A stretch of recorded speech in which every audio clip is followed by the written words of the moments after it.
محترم ناظرین، السلام علیکم ورحمۃ اللہ وبرکاتہ۔ ایک مزدور تیسری منزل سے گر کر بری طرح زخمی ہو گیا۔ اگلے ہی دن رحم دل سیٹھ اس مزدور کی عیادت کے لیے ہسپتال آیا۔ واپس پلٹنے لگا تو سیٹھ کی نظر مزدور کی پشت پر پڑی،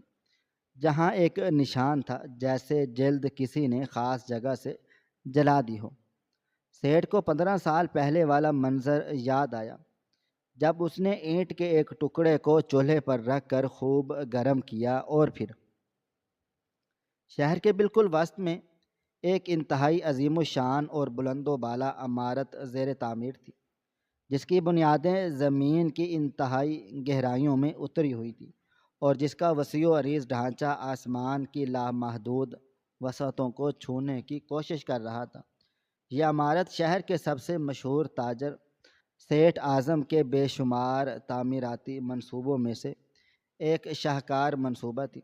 سیٹھ اعظم کا نام پورے علاقے اور ملحقہ بستیوں میں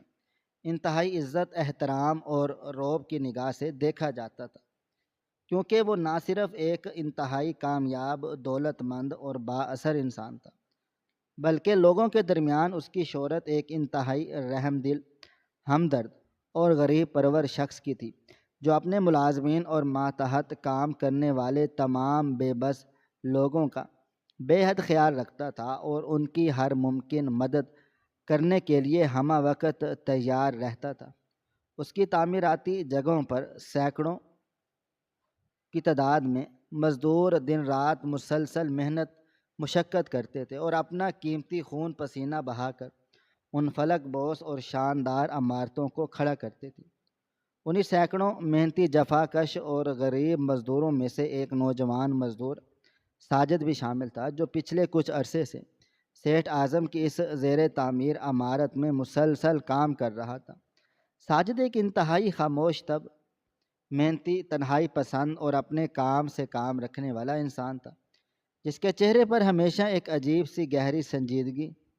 تھکاوٹ اور اداسی کے آثار نمایاں رہتے تھے۔ وہ صبح سویرے سورج نکلنے سے بھی پہلے بہت، جب شہر کی سڑکیں ویران ہوتی تھی، کام پر پہنچ جاتا تھا اور رات گئے تک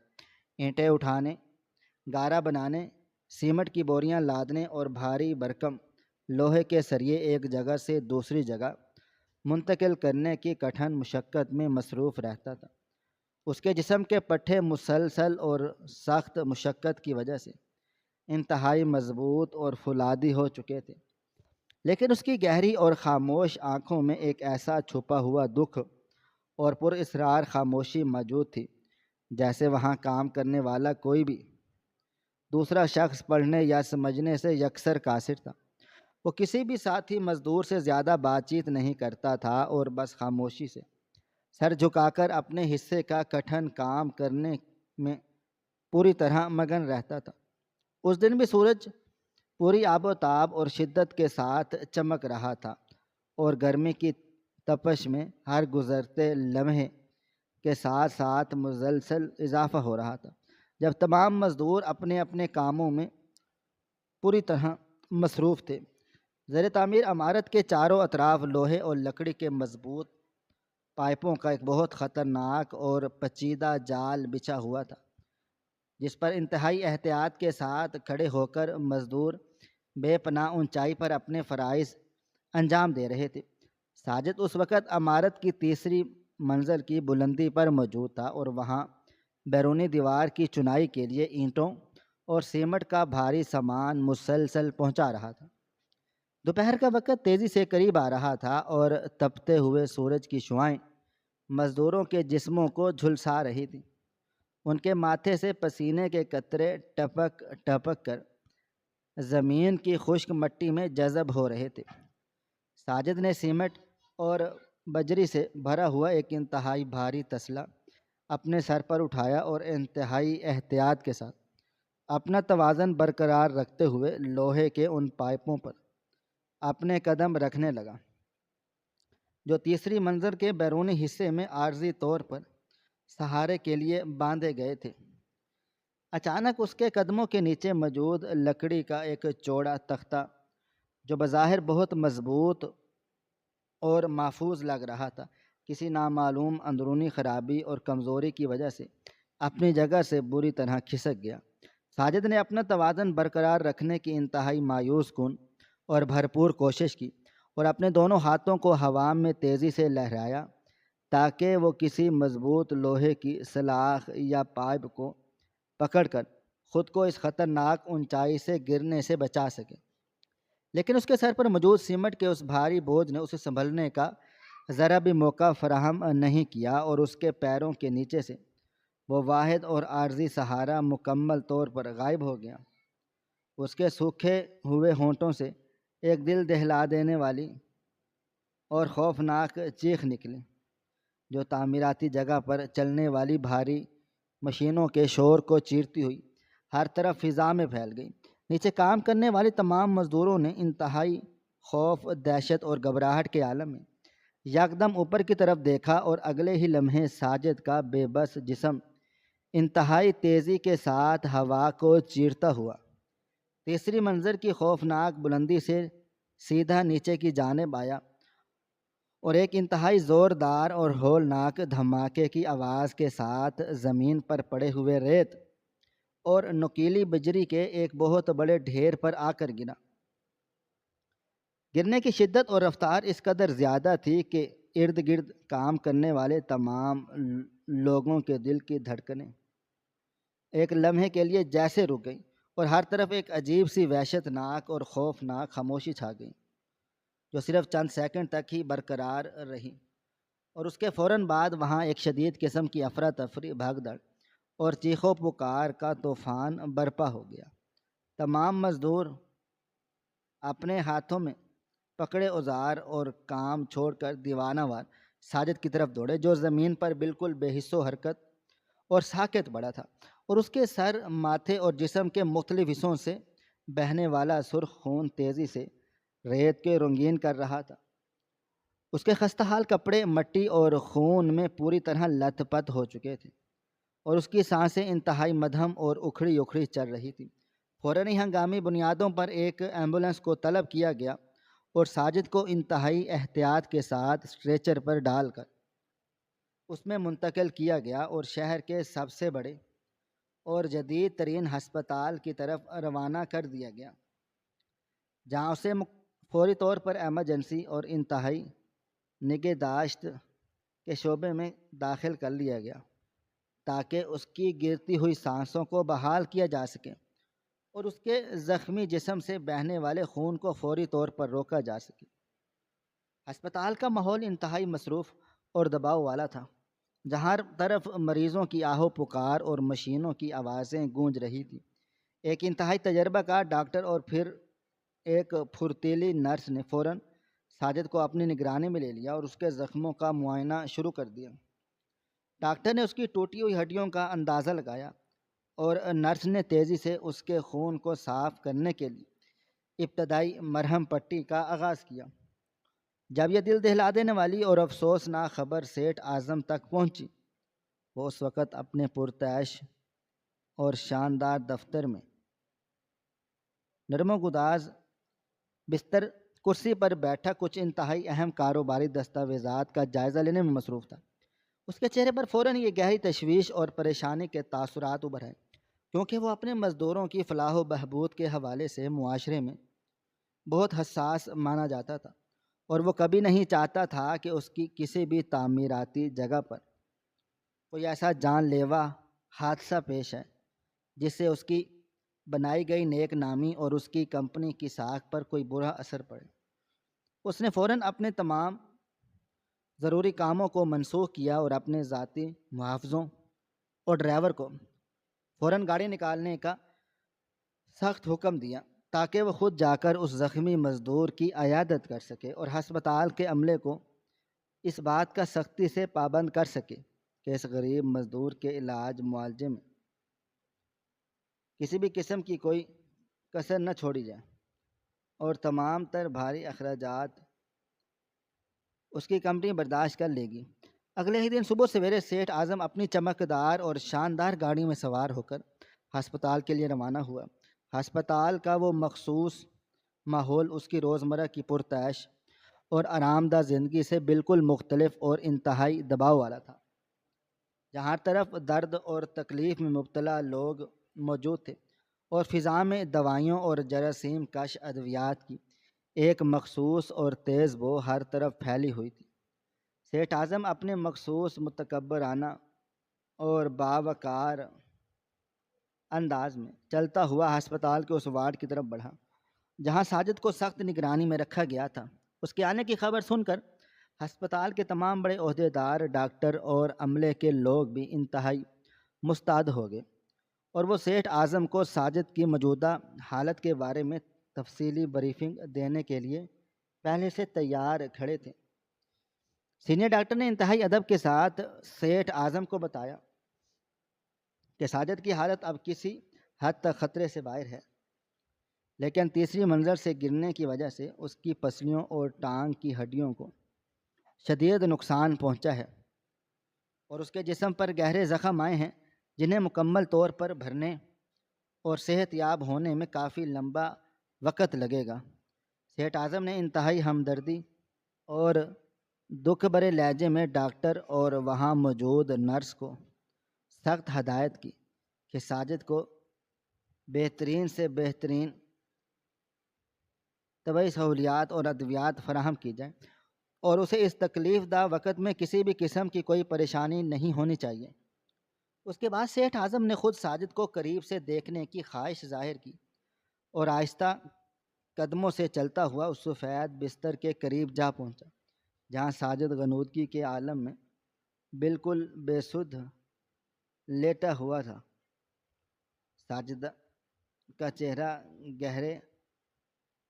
زخموں اور موٹی پٹیوں کی وجہ سے پوری طرح واضح نہیں تھا، اور وہ درد کم کرنے والی طاقتور دوائیوں کی اثر کی وجہ سے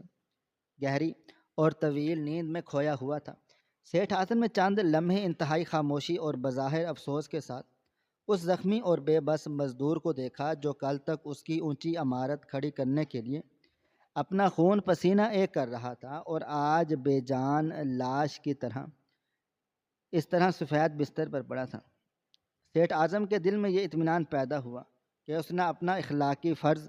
پورا کر لیا تھا، اور اس کی رحم دلی ایک بار پھر معاشرے کے سامنے ثابت ہو چکی تھی۔ اس نے ایک طویل سانس لی اور اپنا رخ موڑ کر واپس جانے کے لیے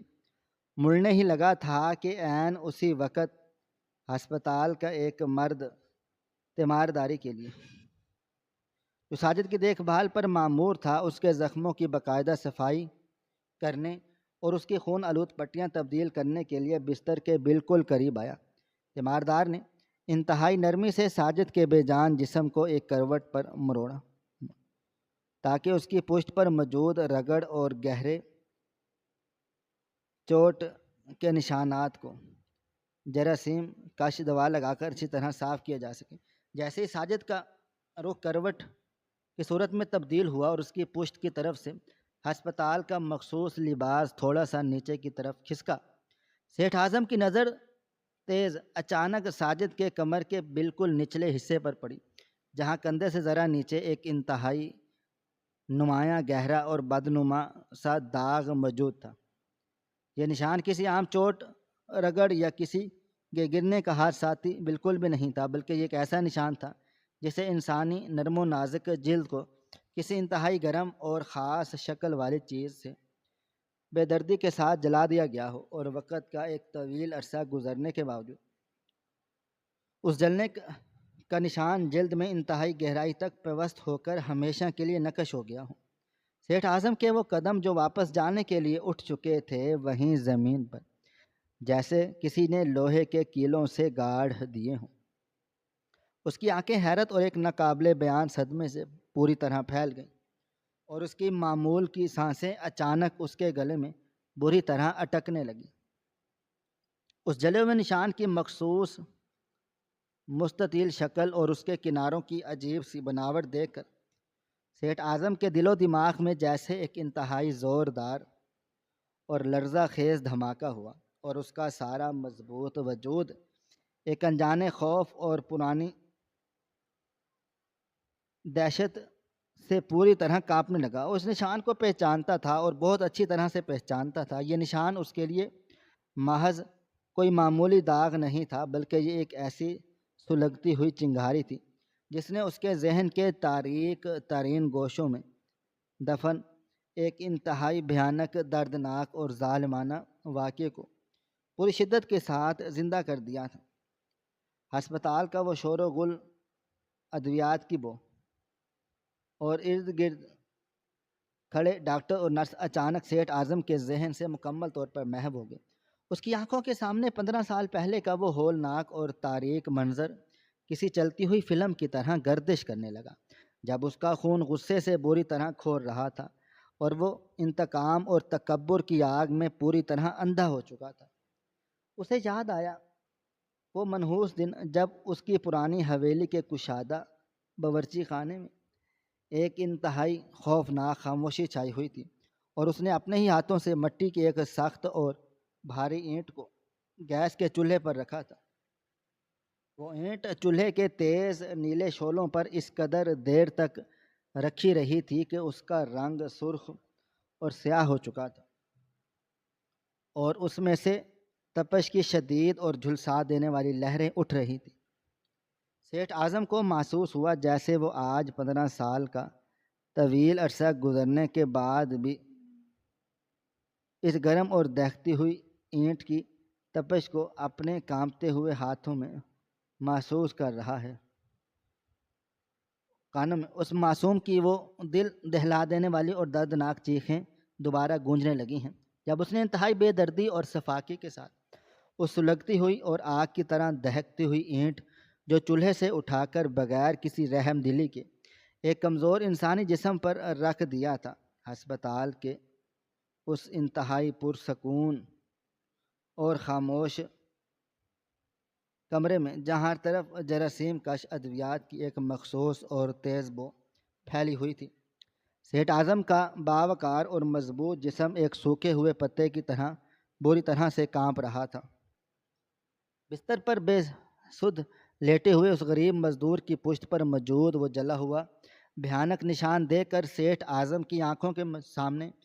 موجود ڈاکٹر اور نرس کے چہرے اور ہسپتال کی وہ سفید دیواریں ایک گہری اور تاریک دھند میں چھپتی چلی گئیں، اور اس کا دماغ گردش کرتا ہوا ماضی کے ان تاریک اور خوفناک دریچوں میں کھو گیا جنہیں اس نے پچھلے 15 سالوں سے اپنے ذہن کے کسی گہرے کنویں میں دفن کر رکھا تھا۔ وہ لمحہ اسے کسی تیز رفتار بھنور کی طرح اپنے اندر کھینچ رہا تھا، اور اسے 15 سال پہلے کا وہ ہولناک منظر دن یاد آنے لگا جب وہ اپنی جوانی، اپنی دولت اور طاقت کے نشے میں اس قدر اندھا اور مغرور ہو چکا تھا کہ اس نے اپنے ارد گرد موجود کسی بھی انسان کی تکلیف یا سچائی بالکل دکھائی نہیں دیتی تھی۔ اسے یاد آیا کہ 15 سال قبل یہ ساجد کوئی عام اور اجنبی مزدور نہیں تھا، بلکہ وہ ایک انتہائی معصوم، کم سن اور لاوارث یتیم بچہ تھا جسے سیٹھ اعظم نے اپنے ایک دور کے غریب رشتہ دار کی سفارش پر اپنے اس عالیشان حویلی میں گھریلو کام کاج کے لیے ملازم رکھا تھا۔ ساجد ایک انتہائی محنتی، امانت دار اور خاموش طب لڑکا تھا جس کی دنیا صرف اور صرف اس حویلی کی 4 دیواری تک محدود تھی۔ وہ صبح سویرے سورج نکلنے سے بھی پہلے اٹھ کر حویلی کے وسیع و عریض صحن کو پانی سے دھوتا، قیمتی پودوں کو دیکھ کر اور باقی باورچی خانے مشکل کاموں میں ان کی دن رات مدد کرتا تھا۔ اس کی روشن چہرہ پر ہمیشہ ایک معصومیت اور سچائی کی چمک ہوتی تھی، اور اس کے دل میں سیٹھ اعظم کے لیے ایک محسن کے جیسا احترام تھا، کیونکہ وہ سمجھتا تھا کہ اس حویلی نے اسے چھت اور روٹی دی ہے۔ لیکن سیٹھ اعظم کا اپنا اکلوتا بیٹا جس کا نام کامران تھا، وہ ساجد سے بالکل مختلف اور انتہائی بگڑا ہوا، مغرور اور بری صحبت کا شکار نوجوان تھا۔ کامران کو بچپن ہی سے ہر جائز و ناجائز خواہش پوری کرنے کی عادت پڑ چکی تھی، جس کی وجہ سے وہ انتہائی خود غرض اور لالچی بن چکا تھا۔ اس نے شہر کے آوارہ اور برے لڑکوں کے ساتھ مل کر جوا کھیلنے اور دیگر بری عادتوں کی لت پال لی تھی، اور اس کی ان خرافات اور فضول خرچیوں کی وجہ سے اس پر بہت سا بھاری قرض چڑھ چکا تھا جو اسے ہر صورت میں ادا کرنا تھا، وگرنہ اس کے وہ برے اور جرائم پیشہ دوست اسے جان سے مارنے اور اغوا کرنے کی سنگین دھمکیاں دے رہے تھے۔ سیٹھ اعظم ان تمام باتوں سے بالکل بے فکر تھا، کیونکہ وہ اپنے کاروبار کو شہر کے طول و عرض کی میں مبتلا کر دیتے تھے۔ اس قدر مدمن رکھتا تھا کہ اسے اپنے گھر اور اپنے اکلوتے بیٹے کی مشکوک سرگرمیوں پر نظر رکھنے کا کبھی وقت ہی نہیں ملتا تھا۔ اسے لگتا تھا کہ دولت سے ہر ایک چیز خریدی جا سکتی ہے، اور وہ اپنے بیٹے کو بے تحاشا پیسے دے کر اپنا فرض پورا کر رہا ہے۔ ایک دن جب دوپہر کے وقت پوری حویلی میں ایک عجیب سی خاموشی، خوفناک اور سناٹا چھایا ہوا تھا، اور سیٹھ اعظم کسی انتہائی ضروری کاروباری کام کے سلسلے میں شہر سے باہر گیا ہوا تھا،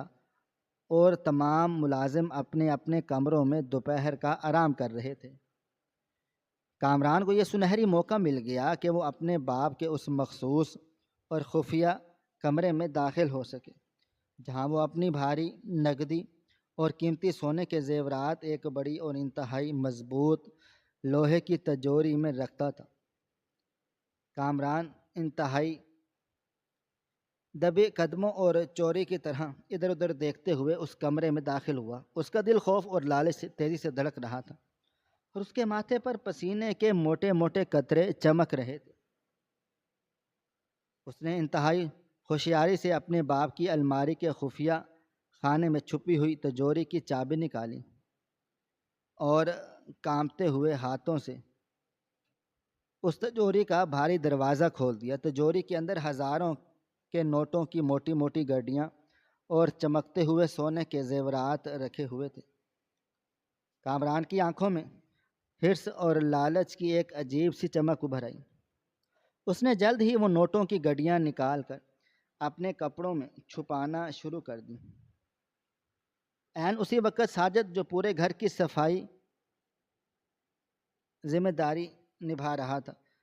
وہ کبھی دوپہر کو آرام نہیں کرتا تھا، ہاتھ میں صفائی والا کپڑا لیے اس کمرے کے کھلے دروازے سے گزرا۔ اس کی تیز نظر تجوری کے کھلے دروازے پر اور کامران کی ان چوری چھپے کی جانے والی حرکتوں پر پڑ گئی۔ ساجد، جو سیٹھ اعظم کا سچا نمک خوار تھا اور اس حویلی کو اپنا گھر اور سیٹھ اعظم کو اپنا موسن سمجھتا تھا، یہ بھیانک منظر دیکھ کر انتہائی خوف زدہ اور پریشان ہو گیا۔ اسے سمجھ نہیں آ رہا تھا کہ مالکان کا بیٹا ہی اپنے گھر میں چوری کیوں کر رہا ہے۔ اس نے فوراً سے کمرے میں داخل ہو کر کامران کے ہاتھ سے وہ پیسوں کی گڈیاں چھیننے کی کوشش کی، اور انتہائی منت سماجت بھرے لہجے میں روتے ہوئے کہنے لگا کہ وہ اپنے ہی باپ کی تجوری نہ توڑے اور یہ گناہ نہ کرے، کیونکہ اگر سیٹھ صاحب کو اس چوری کا پتہ چل گیا تو اس کا بہت برا انجام ہوگا۔ کامران، جو پیسوں کی ہوس اور اپنے دوستوں کے قرض کے خوف میں بری طرح اندھا ہو چکا تھا، اس نے ساجد کی سچی بات کو ماننے کی بجائے اسے زوردار دھکا دیا اور گندی گالیاں بکتے ہوئے اسے دور ہٹنے کا کہا۔ لیکن ساجد بھی اپنی وفاداری پر پوری طرح قائم تھا۔ وہ کسی صورت یہ چوری نہیں ہونے دینا چاہتا تھا۔ اس نے آگے بڑھ کر کامران کو مضبوطی سے پکڑ لیا اور دونوں کے درمیان اس خاموش کمرے میں ایک شدید قسم کی ہاتھا پائی اور کھینچا تانے شروع ہو گئے۔ تجوری سے نکالے گئے پیسے اور زیورات اٹھا کر فرش پر بکھر گئے، اور کمرے میں رکھی ہوئی کچھ قیمتی اشیاء ٹوٹ کر زمین پر گر گئیں، جن کے ٹوٹنے کی زوردار آواز پورے گھر میں گونج اٹھی۔ اور بالکل اسی لمحے قدرت کا کرنا ایسا ہوا کہ سیٹھ اعظم کا اپنا دورہ اچانک منسوخ ہو گیا، اور وہ طیش کے عالم میں گھر واپس آ گیا۔ وہ سیدھا اپنے کمرے کی طرف آیا، اور دروازہ کھولتے ہی اس کے سامنے ایک ایسا منظر تھا جس نے اس کے دل و دماغ کی رگیں پھاڑ دی۔ اس نے دیکھا کہ اس کی تجوری کا دروازہ کھلا پڑا ہے، فرش پر لاکھوں روپے بکھرے ہوئے ہیں، اور اس کا سگا بیٹا کامران اور وہ کم سن ملازم ساجد آپس میں گتھم گتھا ہیں۔ سیٹھ اعظم کے چہرے پر غصے اور وحشت کی ایک ایسی لہر دوڑ گئی جس نے اس کی سوچنے سمجھنے اور فیصلہ کرنے کی تمام تر صلاحیتیں یکسر سلب کر لیں۔ اور اس کے بھاری قدموں کی آہٹ اور اس کی گرج دار آواز سنتے ہی کامران نے انتہائی مکاری اور چلاکی کا مظاہرہ کیا، اور اس سے پہلے کہ ساجد کچھ بول پاتا اپنی صفائی میں ایک لفظ بھی ادا کرتا، کامران نے فوراً ساجد کو زمین پر زور سے دھکا دیا اور خود زور زور سے جھوٹے مگر مچھ کے آنسو بہاتے ہوئے اپنے باپ کے قدموں میں گر گیا اور انتہائی مظلومیت کا گھناؤنا ناٹک کرتے ہوئے چیخ چیخ کر کہنے لگا، بابا جان، میں تو بس اتفاق سے یہاں سے گزر رہا تھا کہ میں نے اس نمک حرام اور چور ساجد کو آپ کی تجوری لوٹتے ہوئے دیکھا، اور ویسے دیکھ لیا میں نے اسے روکنے کی کوشش کی تو اس نے مجھ پر حملہ کر دیا اور مجھے جان سے مارنے کی کوشش کی۔ شیخ اعظم، جس کی آنکھوں پر اپنے بیٹے کی اندھی محبت کا اور اپنی بے پناہ دولت کی غرور کا ایک موٹا اور سیاہ پردہ پڑا ہوا تھا، اس نے ایک لمحے کے لیے بھی سوچنے کی زحمت گوارا نہیں کی کہ ساجد جیسا سیدھا سادہ اور معصوم بچہ تجوری کی چابی کیسے حاصل کر سکتا ہے،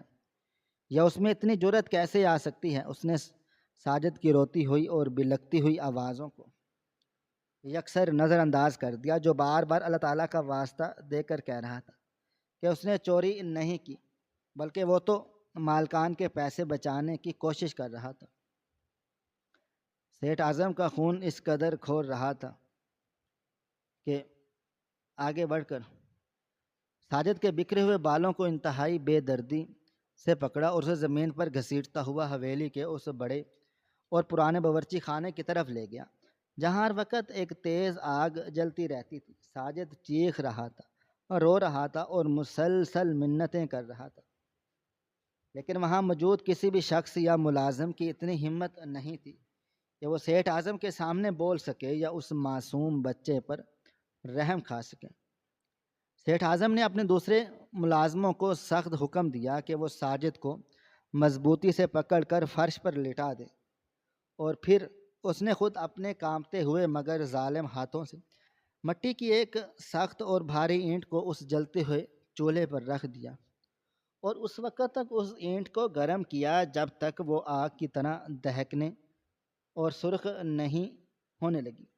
اور پھر اس نے وہ دہکتی ہوئی اور آگ اگلتی ہوئی اینٹ اس معصوم بچے کی ننگی پیٹھ پر رکھ دی، جس کے بعد ساجد کے منہ سے نکلنے والی وہ دل خراش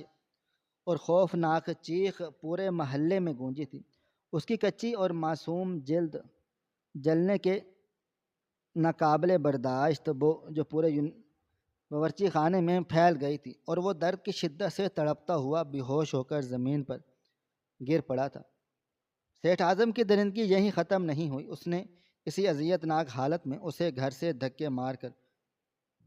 نکال دیا اور گرج دار آواز میں کہا تھا کہ اگر دوبارہ وہ اس شہر میں نظر آیا تو وہ اسے جان سے مار ڈالے گا۔ وہ ننھا ساجد اپنے جلے ہوئے جسم اور اپنے اوپر لگے ہوئے چوری کے اس جھوٹے اور غلیظ داغ کے ساتھ اس رات کی تاریکی اور سردی میں نہ جانے کہاں غائب ہو گیا۔ اس نے اپنی زندگی کے وہ قیمتی سال گلیوں اور سڑکوں کی خاک چھانتے ہوئے گزارے۔ وہ کئی راتیں بھوکا سویا، لیکن اس نے کبھی چوری چکاری نہیں کی۔ اس نے محنت مزدوری کی، اپنا پیسہ کمایا اور اپنی بے گناہی کو اپنے سینے میں چھپائے رکھا۔ وہ جہاں بھی جاتا لوگ اس کی پیٹھ پر موجود اس خوفناک نشان کو دیکھ کر اسے کوئی خطرناک مجرم سمجھتے، لیکن وہ خاموشی سے اپنا کام کرتا رہا، اور پھر وقت نے تیزی سے کروٹ لی اور 15 سال کا ایک طویل اور کھٹن عرصہ گزر گیا۔ ان 15 سالوں میں سیٹھ اعظم نے بے پناہ دولت اور شہرت تو کما لی، لیکن اس کا اپنا گھر بری طرح سے برباد ہو گیا، اور اس کا وہی لاڈ اور اکلوتا بیٹا کامران، جس کے لیے اس نے ایک معصوم اور بے گناہ انسان کی زندگی تباہ کی تھی، وہ جوئے اور شراب کی لت میں اتنا آگے بڑھ گیا کہ اس نے سیٹھ اعظم کی حلال کی دولت کو دونوں ہاتھوں سے لٹانا شروع کر دیا۔ وہ روز نئے اسکینڈل بناتا اور باپ کی عزت کو مٹی میں ملاتا، اور ایک دن جب سیٹھ اعظم نے اپنے اسی بیٹے کو ایک بہت بڑے اور خطرناک جرائم پیشہ گروہ کے ساتھ مل کر اپنی ہی فیکٹری میں اور لاکھوں روپے مالیت کا قیمتی سامان چرایا، اور رات کے اندھیرے میں رنگے ہاتھوں پکڑ لیا۔ اس پر ایک ایسی قیامت ٹوٹ پڑی۔ اس دن جب باپ کا آمنا سامنا ہوا اور سیٹھ اعظم نے کامران کو قانون اور پولیس کے حوالے کرنے کی دھمکی دی، تو کامران نے انتہائی ڈٹھائی اور بے شرمی کے ساتھ اپنے باپ کی آنکھوں میں آنکھیں ڈال کر وہ کڑوا اور زہریلا سچ اگل دیا جو 15 سالوں سے اس کے سینے میں دفن تھا۔ اس نے ہنستے ہوئے اور طنز کرتے ہوئے کہا کہ تم مجھے آج کیا پولیس کے حوالے کرو گے؟ تم تو اتنے بے وقوف اور اندھے انسان ہو کہ 15 سال پہلے جس دن میں نے تمہاری تجوڑی توڑی تھی اور تمہارے پیسے چرائے تھے، تم نے میرے ایک جھوٹے آنسو پر یقین کر کے اس بے گناہ اور یتیم ساجد کی زندگی برباد کر دی تھی، جس نے تو الٹا مجھ پر چوری کرنے سے روکنے کی کوشش کی تھی۔ وہ بچہ تو تمہارا وفادار تھا، لیکن تم نے اپنی درندگی اور غرور میں اسے ایک ایسی دردناک سزا دی جس کا وہ ہرگز حقدار نہیں تھا۔ یہ خوفناک اور ہولناک سچائی سن کر سیٹھ اعظم کے پیروں تلے سے زمین نکل گئی۔ اس کا سانس رکنے لگا اور ایسے محسوس ہونے لگا جیسے کسی نے وہ گرم اور دہکتی ہوئی اینٹ آج اس کے اپنے سینے پر رکھتی ہو۔ اسے اپنا آپ ایک وحشی درندہ اور ظالم انسان لگنے لگا۔ اس کی راتوں کی نیند حرام ہو گئی اور وہ دن رات اپنے کیے پر خون کے آنسو رونے لگا۔ اس نے اپنے بیٹے کو اپنی جائیداد سے مکمل طور پر آگ کر کے گھر سے نکال دیا، اور پھر اس نے پاگلوں کی طرح یتیم ساجد کو پورے ملک میں ڈھونڈنا شروع کیا۔ اس نے اخبارات میں بڑے بڑے اشتہارات دیے، سراغ رسا ایجنسیاں لگائیں اور ہر اس چھوٹی بڑی جگہ خاک چھانی جہاں سے ساجد کا کوئی بھی معمولی سا سراغ مل سکتا تھا۔ لیکن وہ گناہ بچہ جیسے زمین کھا گئی یا آسمان نگل گیا، اس کا کہیں بھی کوئی نام و نشان نہیں ملا، اور سیٹھ اعظم اپنے اس عظیم گناہ کے بوجھ تلے مسلسل دبتا چلا گیا۔ وہ ہر روز رات کی تاریکی میں مصلے پر اٹھ بیٹھ کر اللہ تعالیٰ کے حضور گر گڑاتا اور روتا، اور ساجد صرف ایک بار معافی مانگنے کی تڑپ میں سلگتا رہتا۔ وہ دولت جو اسے کبھی طاقتور محسوس کرواتی تھی اب اسے کاٹنے کو دوڑتی تھی، اور ہر وقت اسی سوچ میں غرق رہتا تھا۔ اور معصوم بچہ کس حال میں ہوگا؟ آج 15 سال کے طویل اور اذیت ناک انتظار کے بعد قدرت اسے ایک بار پھر اسی ساجد کے سامنے لا کھڑا کر دیا تھا، لیکن کس حالت میں؟ وہ ہسپتال کے اس وارڈ میں ایک بے جان لاش کی طرح بستر پر پڑا ہوا تھا، اور وہی جلا ہوا نشان جو سیٹھ اعظم کے ظلم کی زندہ گواہی دے رہا تھا آج اس کی آنکھوں کے سامنے موجود تھا۔ یہ سوچتے ہی سیٹھ اعظم کے ذہن میں چلنے والا ماضی کا وہ طوفان اچانک سے تھم گیا، اور اس کے کانوں میں ہسپتال کی مشینوں کی آوازیں اور نرس کی سرگوشیاں دوبارہ گونجنے لگیں۔ اس کی دھندلی پڑتی ہوئی نظریں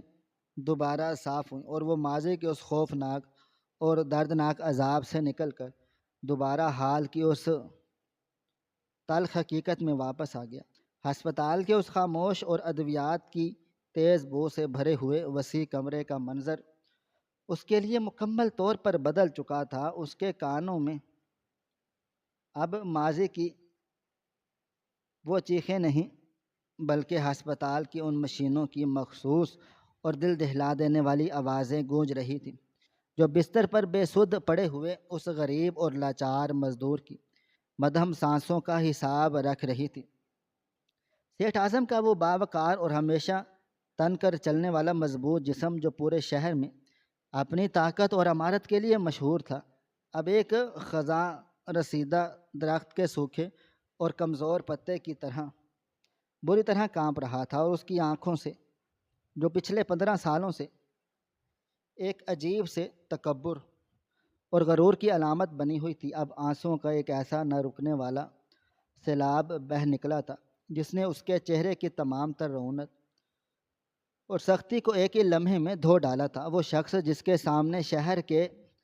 بڑے بڑے عہدے دار اور تاجر سر جھکا کر کھڑے ہوتے تھے، آج ایک غریب زخمی اور بے بس مزدور کے اس ہسپتال کے لوہے کے بستر کے پاس اپنے گھٹنوں کے بل زمین پر اس طرح گر پڑا تھا جیسے کسی نے اس کے جسم سے ہڈیاں نکال لی، اور اس کے ضبط کے وہ تمام بندھن جو اس نے پچھلے 15 سالوں کی اذیت ناک راتوں میں بمشکل باندھے تھے، آج اس جلے ہوئے اور بدنما نشان کو دیکھ کر ایک ہی جھٹکے میں ریزہ ریزہ ہو چکے تھے، اور اس کے منہ سے نکلنے والی وہ چیخیں اور داڑھی اس قدر قرب ناک اور درد سے بھری ہوئی تھی کہ اسپتال کے اس کمرے میں موجود سینئر ڈاکٹر اور وہ پھرتیلی نرس جو ساجد کے زخموں کی صفائی کر رہے تھے، وہ بھی ایک لمحے کے لیے سکتے میں آ گئے، اور ان کے ہاتھوں میں مرہم پٹی کا سامان چھوٹ کر زمین پر گر گیا، اور وہ انتہائی حیرت، پریشانی اور صدمے کے عالم میں اس شہر کے سب سے بڑے تاجر کو اس طرح بچوں کی طرح بلک بلک کر روتے اور زمین پر لوٹتے ہوئے دیکھ رہا تھا۔ انہیں بالکل سمجھ نہیں آ رہا تھا کہ آخر اچانک ایسا کیا معجزہ یا سانحہ رونما ہو گیا، اور یہ باوقار انسان اپنی تمام تر عزت اور وقار کو بھول کر اس طرح دیوانہ وار گریہ زاری کر رہا ہے۔ سیٹھ اعظم اپنے کانپتے ہوئے اور لرزتے ہوئے ہاتھوں کو آگے بڑھایا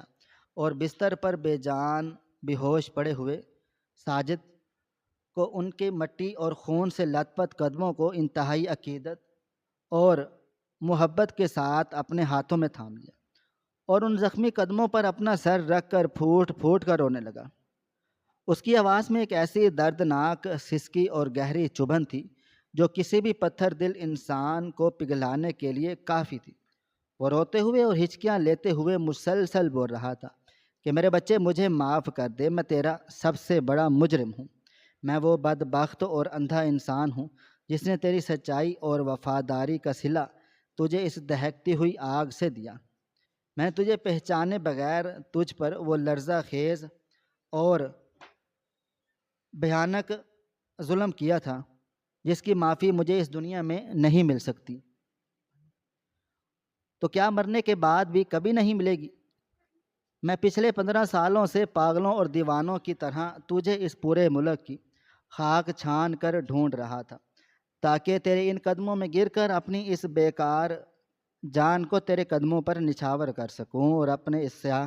گناہ کا کوئی کفارہ ادا کر سکوں۔ مجھے بالکل نہیں معلوم تھا کہ تو ہی میرے پاس ایک گمنام اور لاوارث مزدور بن کر اپنا قیمتی خون اور پسینہ بہا رہا ہے۔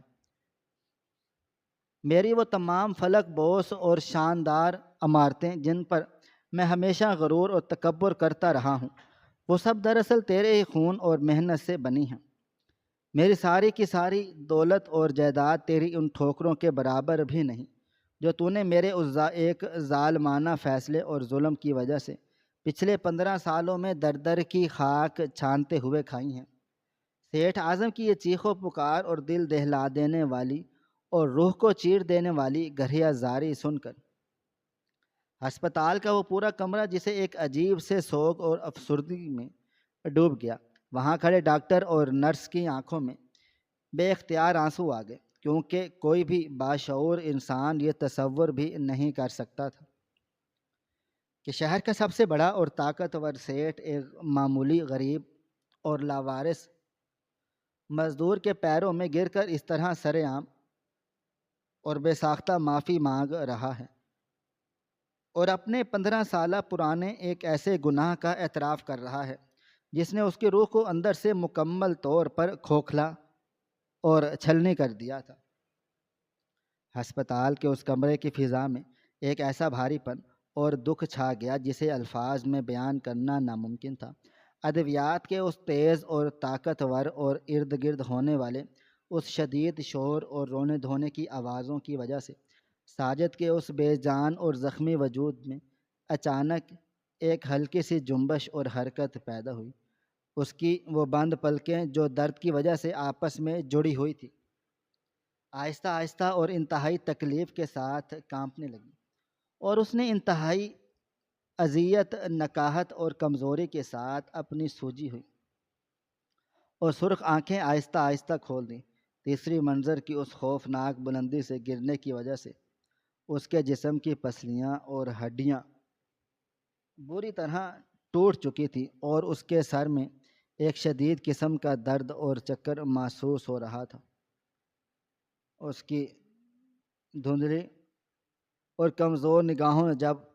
اپنے اس سفید بستر کے بالکل پاس زمین پر ایک روتے ہوئے اور گڑ گڑاتے ہوئے بوڑھے اور کمزور شخص کو دیکھا جو اس کے قدموں کو چوم رہا تھا اور اپنے آنسوؤں سے اس کے پیروں کو دھو رہا تھا،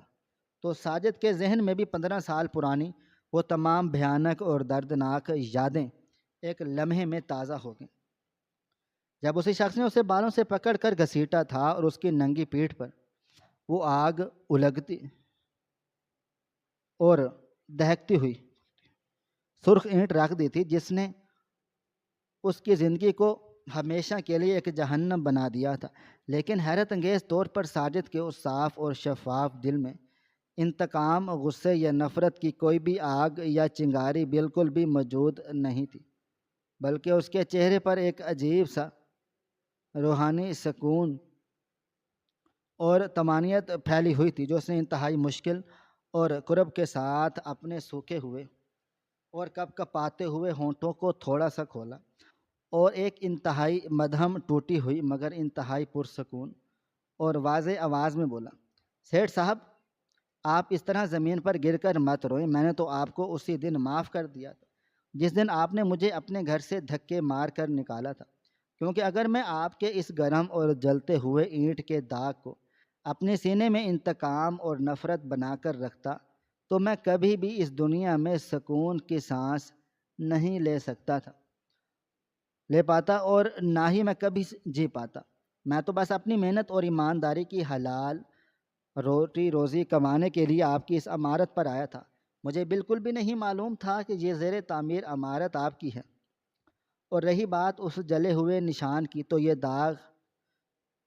تو میری بے گناہی اور میری سچائی کا وہ عظیم اور چمکتا ہوا تمغہ ہے جو مجھے روز قیامت اللہ تعالیٰ کے سامنے سرخرو اور کامیاب کرے گا۔ آپ اپنے یہ آنسو پہنچ لیں، میں نے آپ کو اپنے سچے دل سے اور اللہ تعالیٰ کی رضا کے لیے مکمل طور پر معاف کیا۔ ساجد کی اس قدر عظیم، صابرانہ اور اونچی بات سن کر سیٹھ اعظم کا وہ زخمی اور چھلنی دل مزید کاٹ کر اور شرمندگی سے پانی پانی ہو کر رہ گیا۔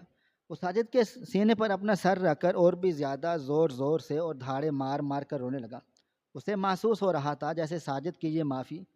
اس کے گناہوں کی اس باری گٹھڑی کو جلا کر راکھ کر رہی ہے جو وہ 15 سالوں سے اپنے کاندھوں پر اٹھائے پھر رہا تھا۔ ہسپتال کے اس خاموش اور اداس کمرے میں آج ایک ظالم اور طاقتور اپنے کیے پر بچوں کی طرح پچھتا رہا تھا، اور ایک مظلوم اور غریب انسان اپنی بے گناہی اور سچائی کے تخت پر بیٹھا اسے اتنی بڑی معافی دے رہا تھا جس کی کوئی قیمت ادا نہیں کی جا سکتی، اور یوں 15 سال پرانا وہ دردناک اور رستا ہوا ناسور اور زخم آج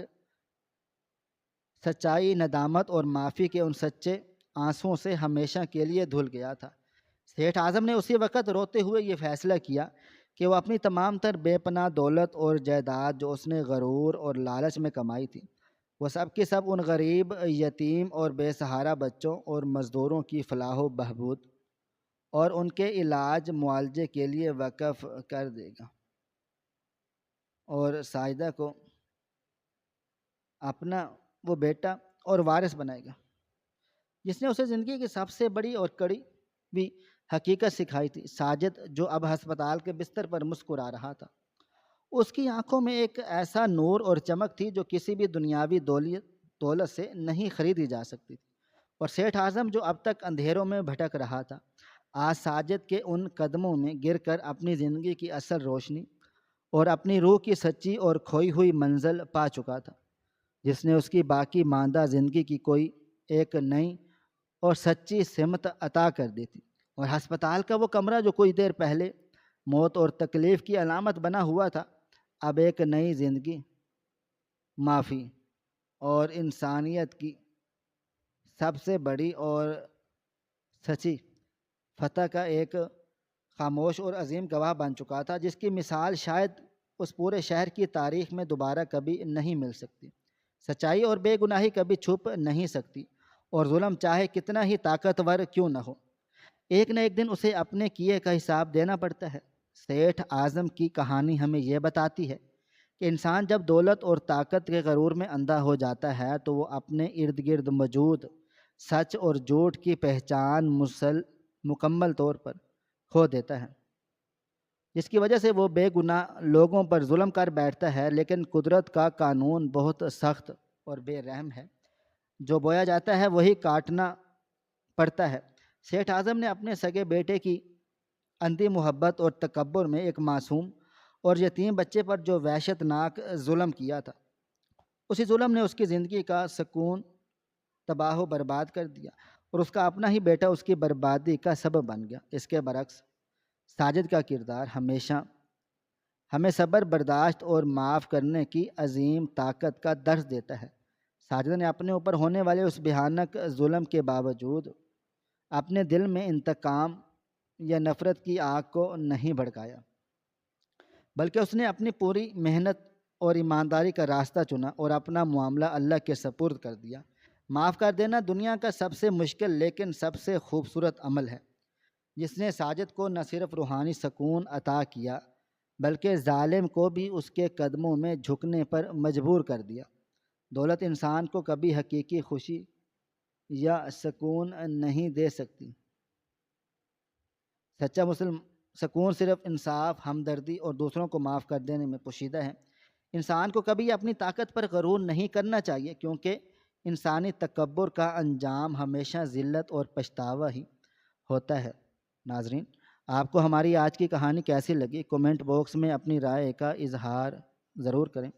خواہش صرف اتنی ہے کہ کچھ الفاظ لکھوں جس سے کوئی گمراہی کے راستے پہ جاتے جاتے رک جائے، اور نہ بھی رکے تو سوچ میں ضرور پڑ جائے۔ دوستو، امید کرتا ہوں کہ آپ کو یہ ہماری کہانی پسند آئی ہوگی۔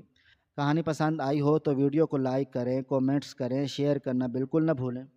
اور ہاں، اگر آپ لوگ اس چینل پر نئے ہیں تو ہمارے چینل ہریرہ انفو کو سبسکرائب ضرور کر لیں اور نوٹیفیکیشن کو ضرور دبائیں، تاکہ آنے والی کہانی سب سے پہلے آپ کو مل سکے۔